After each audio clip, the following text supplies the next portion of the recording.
TSPSC వివిధ పరీక్షలకు సిద్ధమవుతున్నటువంటి ఆశావహ అభ్యర్థులందరికీ కూడా టీశాట్ తరపున శుభాకాంక్షలు. ఈరోజు మనము ఈ సెషన్లో గ్రూప్ 1 ప్రిలిమ్స్ మరియు మెయిన్స్కు సంబంధించినటువంటి సంయుక్తంగా జరుగుతున్నటువంటి చర్చలో తెలంగాణ జాగ్రఫీలోని తెలంగాణ ప్రాంతంలో ఉన్నటువంటి ఖనిజ వనరుల విశిష్టత, దాని యొక్క విస్తరణ ఏ విధంగా ఉన్నది అనే అంశాలని కూలంకషంగా ఈ ఎపిసోడ్లో మనం చర్చిద్దాం. తెలంగాణ ఖనిజ వనరుల గొప్పదనాన్ని మనము గమనించాలంటే ఒకే ఒక్క ఎగ్జాంపుల్ మనకు సరిపోతుంది. ప్రపంచవ్యాప్తంగా ఉన్నటువంటి ఈ వజ్రాలు ఏవైతే ఉన్నాయో, చాలా అరుదైనటువంటి వజ్రాలు, కోహినూర్ వజ్రం కానివ్వండి, అలాగే మిగిలిన అనేక రకాల ప్రాముఖ్యత కలిగినటువంటి వజ్రాలు తెలంగాణ ప్రాంతం నుంచి గోల్కొండ మరియు కృష్ణా, గోదావరి, హరివాణాల్లో లభించినవే అని చెప్పుకోవడానికి ఒక గర్వకారణంగా మనకి నిలబడినటువంటి అంశాలు ఇవన్నీ కూడా. ఇక తెలంగాణ ప్రాంతాన్ని ఖనిజ వనరుల పరంగా మనం చూసినట్లయితే రత్న గర్భగా వ్యవహరిస్తారు. అంటే రత్నాలకు ఒక తల్లి లాంటిది. అలాగే వీటితో పాటుగా అనేక రకాలైన ఖనిజ వనరుల విస్తరణను కూడా మనము తెలంగాణలో ఉండేటువంటి ప్రతి ప్రాంతంలోనూ ప్రతి జిల్లాలోనూ మనం గమనించవచ్చు. ఇక తెలంగాణలో ఉన్నటువంటి ప్రధానమైన ఖనిజ వనరుల విస్తరణలో కనుక మనం పరిశీలించినట్లయితే బొగ్గు చాలా ప్రధానమైంది. భారతదేశ వ్యాప్తంగా ఉన్నటువంటి బొగ్గు ఖనిజ వనరుల విస్తరణ కనుక మనం పరిశీలించినట్లయితే లేదా లభ్యతను కనుక మనం పరిశీలించినట్లయితే భారతదేశంలో మొత్తము 315 బిలియన్ మెట్రిక్ టన్నుల బొగ్గు లభ్యత ఉండగా, ఈ బొగ్గు లభ్యత దృష్ట్యా భారత స్థానం ప్రపంచంలో 5వ స్థానంగా ఉంది. అలాగే మనకి బొగ్గు ఖనిజ వనరుల విలువలో భారతదేశంలో ఉన్నటువంటి మొత్తం బొగ్గు ఖనిజ వనరుల యొక్క పరిమాణంలో కనుక మనం పరిశీలించినట్లయితే తెలంగాణ ప్రాంతంలో 21 బిలియన్ మెట్రిక్ టన్నులకు పైగా బొగ్గు నిల్వలతో మన రాష్ట్రం మొత్తం దేశ నిల్వల్లో 7.45% కలిగి దేశవ్యాప్తంగా ఉన్నటువంటి బొగ్గు నిల్వలు కలిగినటువంటి రాష్ట్రాల జాబితాలో 6వ స్థానంలో ఉండడం కూడా మనము గమనించవలసినటువంటి అంశం. ఇక తెలంగాణలో ఉన్నటువంటి బొగ్గు వనరుల లభ్యతను కనుక మనం పరిశీలించినట్లయితే గతంలో మనం చర్చించుకున్నట్లుగానే ఇది ప్రధానంగా గోదావరి నది లోయ, అలాగే ప్రాణహిత, మంజీరా, కిన్నెరసాని ఈ నదుల యొక్క హరివాణ ప్రాంతాల్లో అధికంగా మనం గమనించవచ్చు. దీనికి గల ప్రధాన కారణం కనుక మనం పరిశీలించినట్లయితే ఇక్కడ ఉన్నటువంటి శిలా వ్యవస్థ కార్బోనిఫెరస్ శిలా వ్యవస్థకు చెందిన కావడం, ఈ కార్బోనిఫెరస్ శిలా వ్యవస్థలో ఉన్నటువంటి ప్రధానమైన ఖనిజము బొగ్గు మనకు లభించడం, అలాగే భారతదేశ వ్యాప్తంగా ఉన్నటువంటి బొగ్గు ఖనిజ వనరుల యొక్క నాణ్యత విషయంలో కనుక మనం పరిశీలించినట్లయితే తెలంగాణలో ఉన్నటువంటి బొగ్గు ఖనిజం కూడా బిట్యూమినస్, సెమీ బిట్యూమినస్తో పాటుగా అన్ని రాష్ట్రాల యొక్క నాణ్యతలకు సమానంగా మన రాష్ట్రం యొక్క బొగ్గు నిల్వలు కూడా మనం గమనించవచ్చు. ఇక తెలంగాణ ప్రాంతంలో ఉన్నటువంటి బొగ్గు నిల్వలకు సంబంధించిన సమాచారాన్ని మొట్టమొదటిసారిగా మనకు అందించినటువంటి వారు మనకి 1870వ దశకంలో జియోలాజికల్ సర్వే ఆఫ్ ఇండియా చెందినటువంటి డాక్టర్ కింగ్ అనే ఒక మహనీయుడు, ఒక శాస్త్రవేత్త, అప్పటి డైరెక్టర్ జనరల్ ఆయన డాక్టర్ కింగ్ యొక్క ఆధ్వర్యంలో జరిగినటువంటి పరిశోధనల ఫలితంగా మనకి మొట్టమొదటిసారిగా ఖమ్మం జిల్లాలో బొగ్గు గనుల యొక్క నిల్వలను మొట్టమొదటిసారిగా మనం గమనించడం జరిగింది.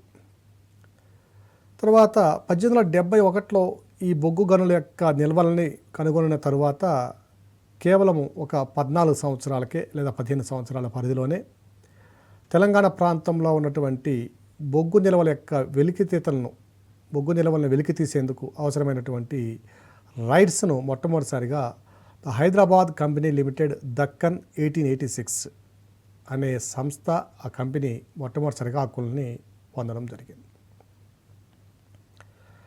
ఇక ఈ క్రమంలో ఈ దక్కన్ కంపెనీ లిమిటెడ్ అయితే ఉందో, హైదరాబాద్ దక్కన్ కంపెనీ లిమిటెడ్ ఏదైతే ఉన్నదో అది బొగ్గును వెలికి తీస్తూ అనేక ప్రాంతాలకు సరఫరా చేయడం అనే ప్రక్రియ దాదాపుగా 20వ శతాబ్దము మధ్యలో వరకు కూడా, అంటే దాదాపుగా 1920 వరకు కూడా ఈ సంఘటన జరుగుతూనే వచ్చింది. తర్వాత మరొక కంపెనీ ఏర్పడినటువంటి పరిస్థితిని మనం గమనించాలి. ఇక్కడ the Singareni collieries company limited అనే సంస్థ 1920లో ఏర్పడినటువంటి ఈ సంస్థ ఇంతకుముందు వెలికితీత హక్కులను కలిగి ఉన్నటువంటి కంపెనీ ఏదైతే ఉన్నదో హైదరాబాద్ దక్కన్ కంపెనీ లిమిటెడ్ అనే ఆ కంపెనీ నుంచి వెలికితీతపై బొగ్గుని యొక్క అంటే ఎక్స్ప్లోయిటేషన్ మీద ఉన్నటువంటి అన్ని హక్కులను, సర్వ హక్కులను పొందడం జరిగింది. సో 1920 నుంచి సింగరేణి కాలరీస్ కంపెనీ లిమిటెడ్ అనే ఒకే ఒక సంస్థ తెలంగాణ ప్రాంతంలో బొగ్గు నిల్వలను వెలికితీసేటటువంటి ప్రక్రియలో పాలుపంచుకుంది. ఇక మరొక అంశాన్ని కనుక మనం చూసినట్లయితే 1945లో చూసినట్లయితే అప్పటి చివరి నవాబు అయినట్టు మీర్ అలీ ఖాన్ 1945లో మన హైదరాబాద్ రాష్ట్రంలో ఒక బొగ్గు కంపెనీకి సంబంధించినటువంటి హక్కులను మనం పొందాలి అనే ఉద్దేశంతో సింగరేణి కంపెనీ నుంచి ఉన్నటువంటి ఆ హక్కులు ఏవైతే ఉన్నాయో, అంటే దానికి సంబంధించినటువంటి షేర్లు ఏవైతే ఉన్నాయో అధిక భాగం మన నిజాం ప్రభుత్వం కొనుగోలు చేయడం జరిగింది. ఇక ఇదే క్రమంలో స్వాతంత్రానంతరం ఇదే విధంగా నడుస్తున్నటువంటి ఈ కంపెనీని జాతీయం చేయడం ద్వారా భారత ప్రభుత్వం ఈ బొగ్గు గనులపై పూర్తిగా ఆధిపత్యాన్ని రాష్ట్ర ప్రభుత్వానికి, కేంద్ర ప్రభుత్వానికి అందించడం జరిగింది. ఇందులో భాగంగా అప్పట్లో ఉన్నటువంటి ఆంధ్రప్రదేశ్ ప్రభుత్వం ఏదైతే ఉన్నదో ఆ ఆంధ్రప్రదేశ్ ప్రభుత్వము మరియు కేంద్ర ప్రభుత్వము రెండు సంయుక్తంగా ఈ కంపెనీలో వాటాలను పొందడం జరిగింది. సో అప్పటి నుంచి కూడా కేంద్ర ప్రభుత్వం, రాష్ట్ర ప్రభుత్వం రెండు కూడా వీటి మీద హక్కులను కలిగి ఉన్నాయి. ఇది తెలంగాణ ప్రాంతంలో బొగ్గు కనుగొనడం, దాని యొక్క వెలికితీత మరియు అడ్మినిస్ట్రేటివ్ అంటే పరిపాలనాపరమైనటువంటి వివిధ అంశాలు. ఇక తెలంగాణ ప్రాంతంలో ఉన్నటువంటి ప్రధానమైన బొగ్గు ఖనిజ విస్తరణ అనే అంశాన్ని కనుక మనం పరిశీలించినట్లయితే, సో మొట్టమొదటిగా మనం చెప్పుకోవాల్సిన అంశము తెలంగాణలో అత్యధికంగా బొగ్గు గనులు ఉన్న ప్రాంతం కనుక మనం పరిశీలించినట్లయితే ఖమ్మం జిల్లా, అలాగే కరీంనగర్ జిల్లా, మనకి దీంతో పాటుగా వరంగల్, ఆదిలాబాదు ఈ ప్రాంతాల్లో మనము బొగ్గు నిక్షేపాలని కనుగొనడం జరిగింది. ఇక బొగ్గు ఖనిజ నిక్షేంద్రాలు మనకు కొన్ని ఉదాహరణకు కొన్ని కనుక మనం పరిశీలించినట్లయితే మనకి కొత్తగూడెం జిల్లాలో ఉన్నటువంటి ఎల్లెందు, మణుగూరు, కొత్తగూడెం ఇవి ప్రధానమైనటువంటి బొగ్గు కేంద్రాలు అయితే, ఇక పెద్దపల్లి జిల్లాలో ఉన్నటువంటి రామగుండం అనేది అత్యంత పెద్దదైనటువంటి బొగ్గు క్షేత్రంగా తెలంగాణలో మనం గుర్తించాలి. ఇక మంచిర్యాల జిల్లాకు వచ్చినట్లయితే శ్రీరాంపూర్ అనేది ప్రధానమైనటువంటి బొగ్గు వెలికితీత కేంద్రము. వీటితో పాటుగా బెల్లంపల్లి, మందమర్రి అనేవి కూడా కొన్ని ప్రధానమైన కేంద్రాలు. ఇక జయశంకర్ భూపాలపల్లి జిల్లాలో భూపాలపల్లి, దాని పక్కన ఉన్నటువంటి అనేక ప్రాంతాలు కూడా మనకి బొగ్గు నిక్షేపాలను వెలికితీతలో పాల్పంచుకుంటున్నాయి. ఇక రాష్ట్రం మొత్తం మీదుగా మనం పరిశీలించినట్లయితే మొత్తము 50 గనుల వరకు సింగరేణి కాలరీస్ కంపెనీ లిమిటెడ్ నిర్వహిస్తున్నది. దీంట్లో అత్యధికంగా అండర్ గ్రౌండ్ మైన్స్ అంటే 37 వరకు ఉన్నట్లయితే, భూగర్భ గనులు కనుక మనం పరిశీలిస్తే 37 వరకు ఉన్నట్లయితే 13 ఓపెన్ క్యాస్ట్ గనులను అంటే బహిరంగ గనులను మనం గమనించవచ్చు. ఇక దీని తరువాత మనం కనుక పరిశీలించినట్లయితే మరొక ప్రధానమైనటువంటి ఖనిజము ఇనుప ఖనిజం. సో ఈ మధ్యకాలంలో దీని మీద అనేక సందర్భాలలో మనకి చర్చ నడుస్తూనే ఉన్నది. కేంద్ర ప్రభుత్వానికి, రాష్ట్ర ప్రభుత్వానికి మధ్య ఉన్నటువంటి ఈ ఒక ఐరన్ అండ్ స్టీల్ కంపెనీ నిర్మించాలి అనే ఒక ప్రతిపాదన అనేది ఇప్పటికి కూడా అది కాగితాల మీదనే నడుస్తున్న ప్రక్రియగా మనం గమనించాలి. ఇక మనం ఇనుప ఖనిజ విషయానికి వచ్చినట్లయితే భారతదేశంలో ఉన్నటువంటి మొత్తం ఇనుప ఖనిజం యొక్క పరిమాణాన్ని కనుక మనం చూసినట్లయితే ఎక్స్ప్లోరబుల్ ఐరన్ ఓర్ రిజర్వ్స్ కనుక చూసినట్లయితే 12.7 బిలియన్ టన్నుల వెలికి తీయగలిగినటువంటి మనకి ఇనుప ఖనిజ నిక్షేపాలు మనం గమనించవచ్చు. వీటిలో మ్యాగ్నటైటు మరియు హెమటైట్లు ప్రధానంగా భారతదేశంలో లభిస్తున్నటువంటి రకాలైతే మనకి మ్యాగ్నటైట్ ఖనిజం యొక్క పరిమాణం చాలా స్వల్పంగా ఉంటే అత్యధికంగా మనకి 90% పైగా మనకి భారతదేశంలో లభిస్తున్నటువంటి ఇనుప ఖనిజ రకం వచ్చి హెమటైట్ ఖనిజం. సో ఈ రెండు రకాలకి చెందినటువంటి మ్యాగ్నటైటు హెమటైట్ రకాలకు చెందినటువంటి ఇనుప ఖనిజము తెలంగాణలో కూడా కొద్ది మొత్తంలో దాదాపుగా 0.9% of total reserves of India, అంటే మన భారతదేశంలో ఉన్నటువంటి మొత్తం నిక్షేపాల్లో ఒక 0.9% వరకు కూడా మనకి తెలంగాణలో కనుగొనబడడం జరిగింది. ఈ మ్యాగ్నటైటు హెమటైటు రిజర్వ్స్ని కనుక మనం పరిశీలించినట్లయితే ఇవి కొంచెము తక్కువ శ్రేణికి చెందినటువంటి రిజర్వ్స్గానే మనం పేర్కొనాలి. ఇక ఈ యొక్క ఖనిజ నిక్షేపాలను కనుక మనం పరిశీలించినట్లయితే వీటి యొక్క విస్తరణ మనకు అధికంగా ఖమ్మం జిల్లాలో ఉన్నటువంటి బయ్యారము, దానికి సమీపంలో ఉన్నటువంటి మహబూబాబాదు, ఆదిలాబాదు ఈ ప్రాంతాల్లో మనకి ఈ నిక్షేపాలను మనం కనుగొనడం జరిగింది. ఇక ఖమ్మం జిల్లాలో చూసినట్లయితే కొత్తగూడెం మండలం, బయ్యారం మండలం, నవపాడు, చెరువుపురం ఈ ప్రాంతాల్లో అధికంగా నిక్షేపాలు కనుగొన్నట్లయితే, ఇక ఆదిలాబాద్ జిల్లాలో ఉన్నటువంటి ఉట్నూరు ప్రాంతము, చిట్యాల, కల్లడ, రోబన్పల్లి మరియు దసూరాబాద్ ఈ ప్రాంతాల్లో మనము ఈ ఐరన్ నిక్షేపాలను కనుగొనడం జరిగింది. వీటితో పాటుగా పెద్దపల్లి జిల్లా మరియు వరంగల్ జిల్లాల్లో కూడా ఐరన్ నిక్షేపాలు కనుగొనబడ్డాయి. వరంగల్ జిల్లాలో మోటాల, తిమ్మాపూర్ ప్రాంతము, అలాగే ధర్మసాగర్ ప్రాంతము మరియు గూడూరు మండలము, పెద్దపల్లి జిల్లాలో ఉన్నటువంటి రామగుండం ప్రాంతంలో కూడా మనం ఇక్కడ ఈ ఐరన్ రిజర్వ్స్ కనుగొనబడడం జరిగింది. ఐరన్ రిజర్వ్స్ అలాగే కోల్ రిజర్వ్స్, ఇనుము మరియు బొగ్గు నిక్షేపాలు సంయుక్తంగా కనుగొనబడిన ప్రాంతము ఈ క్రింది ప్రాంతం ఏది అన్నప్పుడు అది రామగుండం ప్రాంతం అని మనం గుర్తుపెట్టుకోవాలి. ఇక బయ్యారం ఇనుప గనుల గురించి కనుక మనం పరిశీలించినట్లయితే ఇది మహబూబాబాద్ జిల్లాలో ఉన్నటువంటి ఈ ప్రాంతంతో పాటు బయ్యారము, గార్ల మరియు నీలకొండపల్లి మండలాల్లోనూ, అలాగే వరంగల్ జిల్లాలో ఉండేటువంటి గూడూరు మండలంలోనూ, అలాగే దాని సమీపంలో ఉన్నటువంటి ఖమ్మం పరిసర ప్రాంతాల్లోనూ ఈ బయ్యారం గనులు విస్తరించున్నాయి. వీటి యొక్క విలువను కనుక మనం పరిశీలించినట్లయితే ఇండియన్ బ్యూరో ఆఫ్ మైన్స్, అంటే భారతదేశానికి చెందినటువంటి అత్యున్నత సంస్థ ఖనిజ వనరులకు సంబంధించినటువంటి ఈ ఇండియన్ బ్యూరో ఆఫ్ మైన్స్ యొక్క అంచనాల ప్రకారం తెలంగాణ ప్రాంతంలో ఉన్నటువంటి ఈ ఇనుప ఖనిజం యొక్క మొత్తం విలువ సుమారుగా 16 లక్షల కోట్ల రూపాయల పైగా ఉన్నట్లుగా అంచనా వేయడం జరిగింది. వీటితో పాటుగా మరికొన్ని లోహాలను కనుక మనం పరిశీలించినట్లయితే ఇంతనైట్ అనేది ఒక ప్రత్యేకమైనటువంటి ఒక అరుదైనటువంటి లోహం. ఇది యురేనియం ఫ్యామిలీకి చెందినటువంటి ఒక లోహము. సాధారణంగా యురేనియం ఆక్సైడ్ రూపంలో U3O8 రూపంలో మనకు లభిస్తుంది. సో U3O8 రూపంలో లభించేటటువంటి ఈ యురేనియము సహజంగా మనకి ఎక్కడా కూడా లభించదు. సో సహజంగా లభించే యురేనియానికి చెందినటువంటి ఇంతనైట్ అనేది ఇది U6U4 అనే రూపాల్లో మనకి లభిస్తుంది. సో ఈ అంశాన్ని కనుక మనం పరిశీలించినట్లయితే ఈ U6U4 చెందినటువంటి ఈ ఇంతనైట్ అనే యురేనియం రకము మనకి మహబూబ్నగర్ జిల్లాలో ఉన్నటువంటి అచ్చంపేట మండలంలో అక్కవరం వద్ద ఈ నిక్షేపాలని మనం ఇంత గతంలో చెప్పుకున్నట్లుగా ఈ మినరల్స్ డైరెక్టరేట్ ఆఫ్ ఇండియా అనేది, అటామిక్ మినరల్స్ డైరెక్టరేట్ అనేది ఈ నిల్వల్ని కనుగొనడం జరిగింది. ఇటువంటి ఖనిజం కలిగినటువంటి ఇంతనైట్ అనే ఖనిజం కలిగినటువంటి ఈ దేశాలను కనుక మనం పరిశీలించినట్లయితే ప్రపంచవ్యాప్తంగా 8 దేశాల్లో మాత్రమే దీన్ని కనుగొనడం జరిగింది. వీటితో పాటుగా ఇప్పుడు భారతదేశం 9వ దేశంగా ఈ జాబితాలో చేరడం జరిగింది.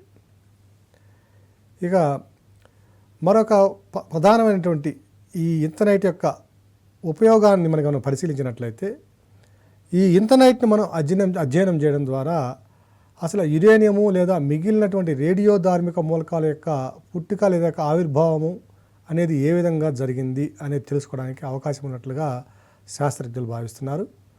అలాగే దీనికి సంబంధించిన అనేక పరిశోధనలు చేయడానికి కూడా ఈ ఇంథనైట్ అనేది చాలా ఉపయోగపడుతుంది అనే విధంగా అధ్యయనాలు మనకి తెలియజేస్తుంది. మ్యాంగనీస్ నిల్వలు కనుక మనం పరిశీలించినట్లయితే మనకి మ్యాంగనీస్ నిల్వలు తెలంగాణ ప్రాంతంలో తక్కువగానే ఉన్నాయని చెప్పుకోవడానికి అవకాశం ఉంది.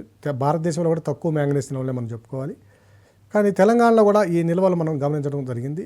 ఇది ప్రధానంగా నిజామాబాద్ జిల్లాలో ఉన్నటువంటి కండలి ప్రాంతము అలాగే రాంపేట్ ప్రాంతాల్లో ఈ మ్యాంగనీస్ నిల్వలు కనుగొనబడడం మరొక ప్రధానమైన అంశం.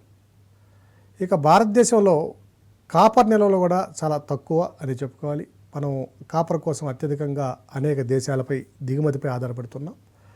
సో ఈ కాపర్ నిల్వ కనుక మనం పరిశీలించినట్లయితే తెలంగాణలో ఉన్నటువంటి ఖమ్మం జిల్లాలో మైలారం ప్రాంతంలో ఈ కాపర్ నిల్వలు కనుగొనడం జరిగింది. ఇక క్రోమైట్ నిల్వలు, ఈ క్రోమైట్ నిల్వలు కనుక మనం పరిశీలించినట్లయితే ఇవి ప్రధానంగా రిఫ్రాక్టరీస్లో అంటే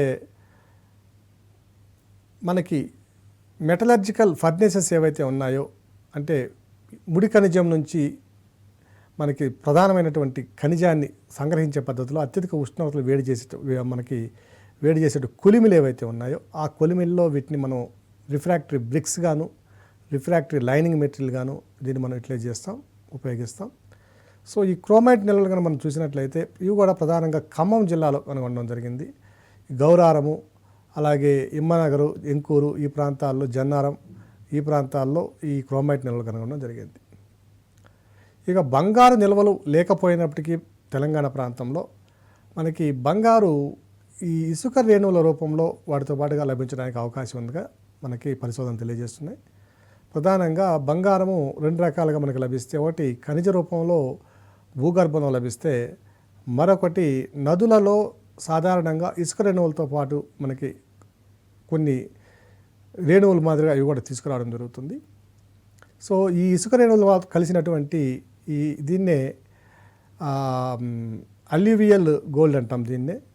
సో ఈ గోల్డ్ సంబంధించినటువంటి నిల్వల్ని లేదా ఈ లభ్యతని మనము గోదావరి నదిలో మనం గమనించవచ్చు.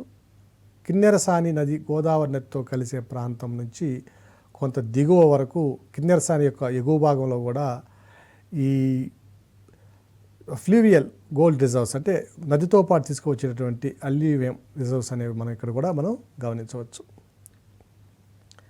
ఇక అలోహ ఖనిజాల్లో మనం కనుక పరిశీలించినట్లయితే మొట్టమొదటిగా మనం గమనించవలసిన అంశము, ఇప్పటి వరకు మనము లోహ ఖనిజాల యొక్క లభ్యతను తెలంగాణ ప్రాంతంలో పరిశీలిస్తే ఇప్పుడు అలోహ ఖనిజాల్లో ప్రధానమైనటువంటి ఖనిజ వనరుల నిక్షేపాలను తెలంగాణలో ఏ విధంగా విస్తరించాయో అనే అంశాన్ని పరిశీలిద్దాం. ఇందులో మొట్టమొదటిగా చెప్పుకోవాల్సింది అమెథిస్ట్ అనేది. ఇదొక ప్రత్యేకమైనటువంటి ఖనిజం, ఇది చాలా వాల్యుబుల్ మినరల్ ఇది కూడా. సో ఈ అమెథిస్ట్ అనే ఖనిజాన్ని కనుక మనం పరిశీలించినట్లయితే ఇది మనకి సిద్దిపేట ప్రాంతంలోను, సిద్దిపేటలో ఉన్నటువంటి రమణపల్లి ప్రాంతము, అలాగే వరంగల్ జిల్లాలో ఉండే మేకలగట్టు, పెదపాడు, అబ్దూర్ నగరు, అలాగే కరీంనగర్ జిల్లాలోని సంద్రా ప్రాంతము. ఈ సంద్రా వచ్చి మనకి కరీంనగర్ జిల్లాలో ఉన్నటువంటి ప్రాంతము. సో కరీంనగర్ జిల్లాలో ఉన్నటువంటి సంద్రా ప్రాంతం, ఈ ప్రాంతాల్లో మనకి ఈ అమెథిస్ట్ అనే ఖనిజ నిల్వలని గుర్తించడం జరిగింది. ఇక ఈ ఖనిజ నిల్వల యొక్క ఉపయోగాలను కనుక మనం చూసినట్లయితే, అమెథిస్ట్ యొక్క ఉపయోగాలను మనం చూసినట్లయితే దీని యొక్క ప్రాధాన్యత మనకి ఫార్మాస్యూటికల్ రంగంలో చాలా విలువైనటువంటి పాత్రను మనం గమనించవచ్చు.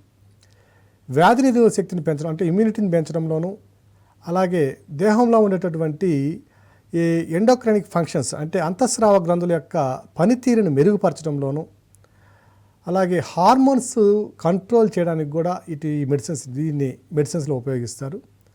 అంటే హార్మోన్ల యొక్క ప్రభావం మన దేహంలో ఏదైనా అంటే దుష్ప్రభావాలు కనుక ఉన్నట్లయితే వాటిని నియంత్రించడానికి, అలాగే మనకి ఈ బ్యూటీ పార్లర్స్లో వాడేటటువంటి అనేక రకాల లోషన్స్ ఏవైతే ఉన్నాయో, ఈ చర్మ సౌందర్యాన్ని మెరుగుపరిచేటటువంటి అనేక మనకి కెమికల్స్ ఏవైతే ఉన్నాయో వాటిల్లో కూడా ఈ అమెథిస్ట్ని విరివిగా ఉపయోగించడం జరుగుతుంది. ఇక మరొక ప్రధానమైనటువంటి అలోహం కనుక మనం పరిశీలించినట్లయితే బేరైట్స్, ఇది సాధారణంగా సహజంగా లభించే మరొక ప్రధానమైనటువంటి అలోహ ఖనిజాన్ని కనుక మనం పరిశీలించినట్లయితే బేరైట్స్, ఇది ప్రకృతిలో సహజంగా లభించేటువంటి బేరియం సల్ఫేట్ రకానికి చెందినటువంటి ఖనిజం ఇది. దీని యొక్క ప్రధానమైనటువంటి విశిష్టమైనటువంటి గుణం ఏమిటంటే స్పెసిఫిక్ గ్రావిటీ అత్యధికంగా కలిగి ఉండడం దీని యొక్క ప్రధాన లక్షణం. ఈ స్పెసిఫిక్ గ్రావిటీ అధికంగా ఉండడం వల్ల ఏమవుతుందంటే దీన్ని అనేక రకాల డ్రిల్లింగ్ యంత్రాలలోనూ అదేవిధంగా కొన్ని పరిశ్రమల్లో కూడా వీటిని అధికంగా ఉపయోగించడానికి కలిగి అవకాశం ఉంది. ఇది యొక్క స్పెసిఫిక్ గ్రావిటీ కనుక మనం చూసినట్లయితే 4.5 దీని యొక్క స్పెసిఫిక్ గ్రావిటీ. దీని యొక్క అధిక స్పెసిఫిక్ గ్రావిటీ వలన దీన్ని ప్రధానంగా మనకి ఈ ఆయిల్ డ్రిల్లింగ్ ఏదైతే జరుగుతుందో మనకి గల్ఫ్ కంట్రీస్లో కానివ్వండి, ముంబై హైలో కానివ్వండి, ఎక్కడైనా కూడా సహజవాయు డ్రిల్లింగ్ కానివ్వండి, అలాగే పెట్రోలియం ఖనిజ నిక్షేపాల వెలికితీతకు ఉపయోగించిన డ్రిల్లింగ్ పరికరాలలో దీన్ని ప్రధానంగా ఉపయోగిస్తారు. ఈ బేరైట్స్ని కనుక మనం చూసినట్లయితే దేశవ్యాప్తంగా చూసుకున్నట్లయితే బేరైట్స్ అధికంగా ఉన్నటువంటి రాష్ట్రం ఆంధ్రప్రదేశ్. ఇది కూడా కడప జిల్లాలో అధికంగా లభిస్తున్నటువంటి ఖనిజం ఇది. దీని తర్వాత తెలంగాణలో కూడా మనకి ఈ బేరైట్స్ ఖనిజము మనకి నిక్షేపాలు కనుగొనబడినాయి.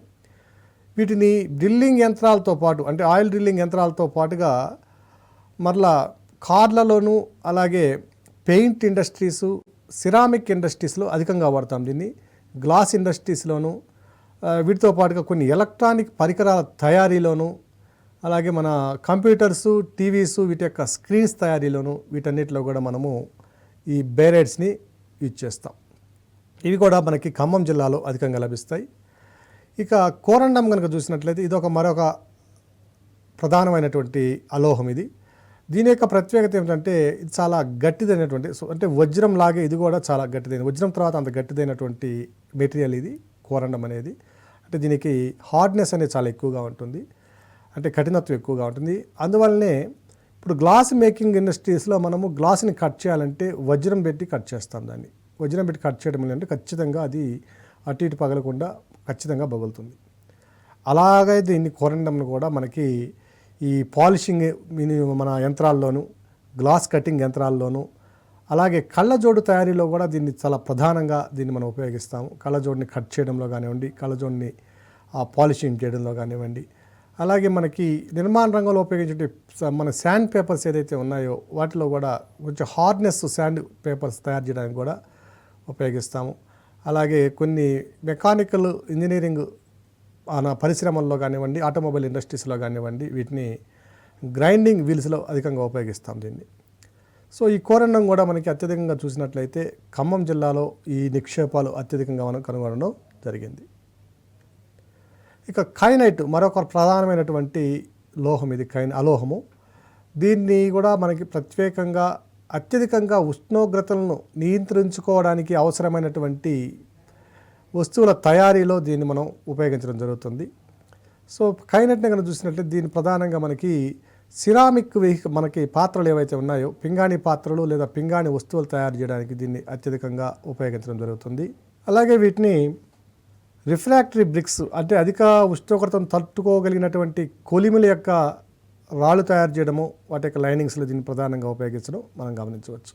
అంటే క్రోమైట్ యొక్క ప్రాపర్టీస్ ఎలా ఉంటాయో కైనైట్ యొక్క ప్రాపర్టీస్ కూడా దాదాపుగా అదే విధంగా ఉండడం మనం గమనించాలి. మరొక ప్రధానమైనటువంటి అలోహాన్ని కనుక మనం పరిశీలించినట్లయితే క్వార్ట్జ్. ఇది చాలా తెల్లగా ఉన్నటువంటి ఖనిజం. ఇది ఎంత తెల్లగా ఉంటుందంటే పాల వలె. ఇది ఒక రావి ఇది కూడా ఒక టైప్ ఆఫ్ స్టోన్. ఇది ఈ రాతికి ఈ అలోహం చాలా ప్రధానమైనటువంటిది.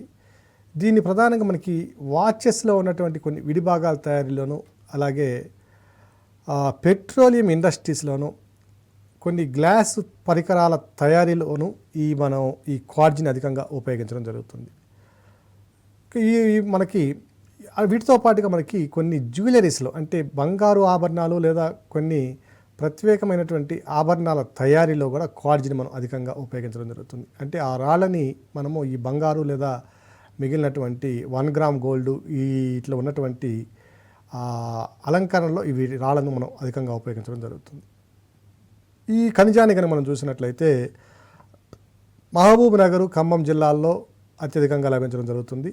అలాగే నిజామాబాదు, రంగారెడ్డి జిల్లాల్లో కూడా ఈ ఖనిజ నిక్షేపాలను మనం గమనించవచ్చు. ఇక మరొక ప్రధానమైన అంశము మార్బుల్స్. పాలరాయి కనుక చూసినట్లయితే ఈ పాలరాయి అనేది మనకి చాలా ప్రధానమైనటువంటి నిర్మాణ రంగంలో ఉపయోగించే వస్తువు. దీన్ని మనము రాజస్థాను అలాగే మధ్యప్రదేశ్ ప్రాంతాల్లో ఉన్నటువంటి పాలరాయి క్వాలిటీతో దాదాపుగా సమానంగా ఉన్నటువంటి పాలరాయి క్వాలిటీని మనము ఖమ్మం జిల్లాలో మనం గమనించవచ్చు. వీటితో పాటుగా మరొక అంశాన్ని కనుక మనం పరిశీలించినట్లయితే స్టీటైట్. సో ఈ స్టీటైట్ కనుక చూసినట్లయితే ఈ ప్రధానమైనటువంటి ఈ అలోహాన్ని కనుక మనం పరిశీలించినట్లయితే దీని యొక్క dielectric properties, thermal insulating properties, అంటే ఈ కెపాసిటర్కి ఏటువంటి ప్రాపర్టీస్ కావాలనో అటువంటి ప్రాపర్టీస్ దీనిలో, అంటే కెపాసిటర్లో ఉన్నటువంటి మన ఎలక్ట్రికల్ ఇన్స్ట్రుమెంట్స్లో వాడేటటువంటి డైఎలక్ట్రిక్ ప్రాపర్టీస్ ఎలా ఉంటాయో ఆ ప్రాపర్టీస్ని కలిగినటువంటి అలోహం ఇది. సో దీని యొక్క ఉష్ణ వాహకత్వం కూడా తక్కువగా ఉంటుంది, ఒక అలోహం లాంటిది ఇది. దీనివల్ల దీన్ని అధిక ఉష్ణం తట్టుకోగలిగినటువంటి సామర్థ్యం కలిగి ఉన్నటువంటి ఈ స్టీటైట్ అనే ఖనిజాన్ని మనకి ఎలక్ట్రికల్ ఇండస్ట్రీస్లో హై వోల్టేజ్ని తట్టుకోగలిగినటువంటి ఇన్సులేటింగ్ మెటీరియల్స్, అంటే అవాహకాలు వాటి తయారు చేయడంలోనూ, అలాగే మన కొన్ని యంత్రాల్లో అవసరమైనటువంటి బుషెస్, బీడ్స్ వాటి యొక్క తయారీలో కూడా దీన్ని మనం స్టీటైట్ని అధికంగా ఉపయోగిస్తాం. ఇక వజ్రాలు మనం చూసినట్లుగానే మహబూబ్నగర్ జిల్లాలో ఉండేటువంటి కృష్ణానది ప్రాంతంలోను, అలాగే గోల్కొండ ప్రాంతంలోను, కొంతమేర గోదావరి నది యొక్క దిగువ ప్రాంతంలోను ఈ వజ్రాల యొక్క మన అవశేషాలు లేదా వజ్రాల యొక్క మన ఉనికిని మనం కనుగొనవచ్చు. ఇక్కడ ఖనిజాలు, ఇక్కడ వజ్రాలు అనేవి గనుల మాదిరి లేకపోయినప్పటికీ ఈ నదుల యొక్క రవాణా ద్వారా మనం ఈ ప్రాంతాల్లో మనం వీటిని లభిస్తున్నట్టుగా మనం గమనించవచ్చు. అలాగే కృష్ణానది ప్రాంతంలో ఉన్నటువంటి మహబూబ్నగర్ జిల్లాలో సోమశిల, మధ్యమడుగు, అలాగే అచ్చంపేట ప్రాంతాలతో వీటితో పాటుగా కొల్లాపూర్ ప్రాంతం కూడా మనము ఈ వజ్రాల యొక్క మనము ఉనికిని గమనించవచ్చు. ఇక మరొక ప్రధానం ఏంటి, యురేనియము. ఇది ఇంత గతంలో చెప్పుకున్నట్లుగానే ఇది తూర్పు కనుమల ప్రాంతంలో అత్యధికంగా విస్తరించినట్లు ఈ మధ్య జరిగినటువంటి సర్వేలు మనకు తెలియజేస్తున్నాయి. ఇప్పటికే 2009లో 2010లోనే మనకి తెలంగాణ ప్రాంతంలో నల్గొండ జిల్లాలో అత్యధికంగా యురేనియం రిజర్వ్స్ కనుగొనబడినట్టుగా మనకి తెలుసు. ఇది నల్గొండ జిల్లాలో చూసినట్లయితే ఇది ప్రధానంగా చిట్యాల ప్రాంతము, అలాగే కృష్ణానదికి ఎగువన ఉన్నటువంటి ప్రాంతము, అంటే కృష్ణానది నుంచి నల్గొండ వైపుకు వచ్చేటువంటి ప్రాంతము, లంబాపూరు, పెద్దగడ్డి ప్రాంతము, చిట్యాల, అలాగే ఆర్వి తండా, ఈ ప్రాంతాలన్నింటిలో కూడా మనము యురేనియం నిల్వలను మనం అధికంగా గమనించడం జరిగింది. ఇంకా మరొక ప్రధానమైనది సున్నపు రాయి. ఇది సిమెంట్ ఇండస్ట్రీకి అవసరమైన ప్రధానమైన రాయి. ఇది ఆదిలాబాద్ జిల్లాలోను, అలాగే మంచిర్యాల ప్రాంతంలోను, రంగారెడ్డి జిల్లాలోను, తాండూరు ప్రాంతంలోను అనేక జిల్లాల్లో ఈ సున్నపు రాయిని అధికంగా మనం గమనించవచ్చు. ఇక కరీంనగర్ జిల్లాలో ఉన్నటువంటి కమలాపూరు, అలాగే విల్కుర్తి ప్రాంతము, ఇక నల్గొండ జిల్లాలో ఉన్నటువంటి వాడపల్లి, యాపల్లు, అలాగే మాధవరం ప్రాంతాల్లోనూ ఇక్కడ సిమెంటు తయారీకి అవసరమైనటువంటి సున్నపు రాయిని మనం గమనించవచ్చు. అలాగే నల్గొండ జిల్లాలో ఉన్నటువంటి మేళ్ల చెరువు, వాడపల్లి ప్రాంతాలు కూడా ఈ సున్నపు రాయికి పెట్టింది పేరుగా మనం గమనించాలి. వీటితో పాటుగా మంచిర్యాల జిల్లా, కొమరంభీం మసిఫాబాద్ జిల్లా, ఆదిలాబాద్ జిల్లా, వరంగల్ జిల్లాలో టెక్కమట ప్రాంతము, వీటన్నిటిలో కూడా మనకి ఈ సున్నపు రాయి నిక్షేపాలను మనం గమనించవచ్చు. ఇక్కడ మనం గమనించవలసిన అంశం ఏమిటంటే, మెయిన్స్ పాయింట్ ఆఫ్ వ్యూలో తెలంగాణలోని ఖనిజ విస్తరణను చర్చించండి అన్నప్పుడు మనము ఈ అంశాలన్నింటినీ కూడా మనము ఒక మెయిన్స్ పాయింట్ ఆఫ్ వ్యూలో రాయాలి. ఇక్కడ చెప్పినటువంటి ప్రతి అంశాన్ని మనం మెయిన్స్లో నోట్ చేయడము, మెయిన్స్ ఆన్సర్ తయారు చేయడం వీలు పడదు. ఇట్లా ప్రధానంగా మనకు కావాల్సినటువంటి లోహాల్లో ఉన్నటువంటి ఖనిజాల్లో మనకి ఇనుము, అలాగే మ్యాంగనీసు, ఇటువంటి 2-3 ఖనిజాలని అధికంగా, అంటే లోహ ఖనిజాలను అధికంగా రాస్తూ, అలోహ ఖనిజాల్లో ఒక 5-6 ఖనిజాల గురించి వివరిస్తూ, అలాగే వజ్రాలు, అలాగే బొగ్గును ప్రధానంగా అంశంగా మనం చేర్చుకొని వీటి చుట్టూ మనం ఆన్సర్ని తిప్పుతూ మనకి వీటి యొక్క ఆర్థిక ప్రాముఖ్యత కూడా ఏ విధంగా ఉన్నది. ఉదాహరణకి మనం బొగ్గు నిక్షేపాలను చూసుకున్నాం, 7.45% ఉన్నది. ఇనుపు నిక్షేపాలను తీసుకున్నాం, దాదాపు 16 లక్షల కోట్ల రూపాయలు విలువ చేసే ఇనుపు నిక్షేపాలు ఉన్నాయి. ఇవన్నీ కూడా మనం సరైన పద్ధతిలో భవిష్యత్తులో కనుక మంచి మన మైనింగ్ విధానం ద్వారా వీటిని వెలికి తీసి కనుక మనం వినియోగించగలిగితే మరింత భవిష్యత్తులో తెలంగాణ మరింత వెలుగులోకి రావడానికి అవకాశం ఉన్నది అనే అంశం పరంగా మీరు ఒక మంచి ముగింపునిస్తూ ఈ ప్రశ్నని ముగించాలి. అలాగే ప్రిలిమ్స్ పాయింట్ ఆఫ్ వ్యూలో కూడా దీని నుంచి కనీసం ఒక ప్రశ్న రావడానికి అవకాశం ఉంటుంది తెలంగాణ జియోగ్రఫీ నుంచి. సో అభ్యర్థులందరూ కూడా ఈ అంశాలన్నింటినీ కూడా మంచి అభ్యర్థులందరూ కూడా ఈ అంశాలన్నింటినీ కూడా ఖచ్చితంగా మీరందరూ కూడా గుర్తుంచుకొని ఎగ్జామినేషన్ పాయింట్ ఆఫ్ వ్యూలో దానికి అనుగుణంగా మీరు యొక్క ఆన్సర్ని మలుచుకుంటారని భావిస్తూ మీ అందరికి కూడా ధన్యవాదాలు.